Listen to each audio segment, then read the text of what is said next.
When did the Messenger sallallahu alaihi wasallam become a messenger? At what age? 40. And at the age of 40, he started doing da'wah, yes? He started doing da'wah. Now, was he living in Mecca before then? Yes. Did people know him before then? What did they call him? They used to give him some nice names. What were the nice names they gave him? Al-Sadiq, Al-Amin. Did he ever talk to them about Islam before the age of 40? No. He did business with them. He lived with them. He was neighbors with them. He was friends with them. He ate with them. Yes? He talked with them every day. He helped them. He gave charity to them. That's all they had with him. For 40 years, the only thing they knew was As-Sadiq and Al-Amin. And they knew that the most responsible person in our entire city is one person. Who is that? Muhammad. They don't call him Rasulullah yet. Sallallahu Alaihi Wasallam. Now, that's your step one.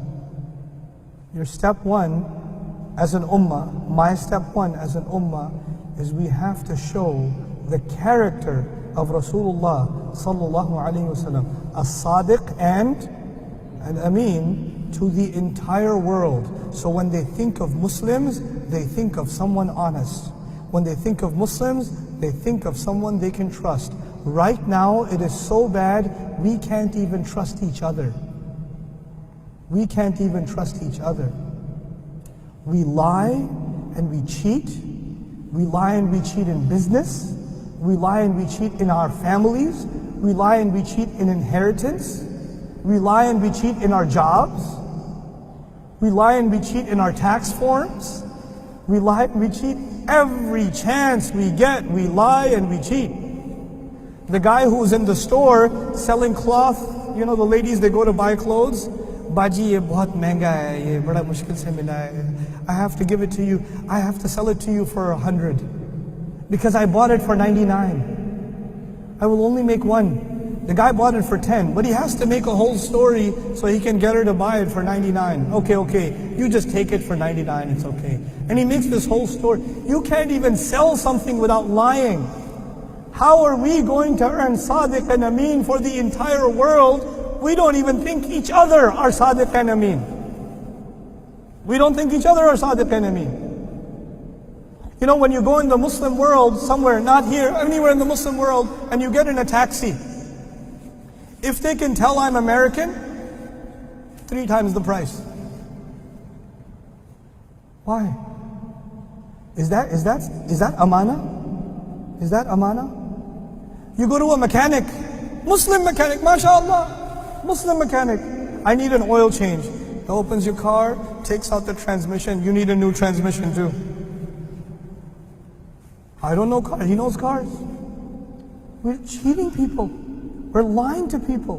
We're dishonest to people. And then we talk about the deen of Muhammad sallallahu alayhi wasallam, the da'wah to Islam, the sharia of Rasulullah sallallahu alayhi wasallam. Wait a second, hold on. 40 years first. Step one. Step one. Nobody thinks we're honest right now. Nobody thinks we're trustworthy right now. That is our priority. That is when da'wah actually makes sense to people. Because before you even open your mouth, they love you. They love you. This man will never lie. I can trust him over anybody else. This is what a Muslim is supposed to be. So many of your co-workers are Hindu. So many of your co-workers are Christian in this country. So many of your co-workers are Buddhists. Or maybe even atheists or agnostics. The only thing about Islam they know is not the Quran. They don't know the Quran. The only Islam they know is you. You are Islam to them. You are the ambassador of Rasulullah to them, sallallahu alayhi wasallam. So when you tell your coworker, I'll be there in 5 minutes. 5 minutes, I know the Sunni 5 minutes. 5 minutes means sometime today. And the best one is, you haven't even left home yet. And they call you, where are you? Oh, I'm on the way. You're not on the way. You haven't even brushed your teeth. You're driving from like another country. You're driving over 3 hours away. Hey, where are you? Are you coming? Yeah, just 10 minutes. 3 hours, you convert them into... You're not in a helicopter, man. You're in a car. Be honest. in these little things. If we cannot be honest in little things, then definitely we cannot be honest in big things.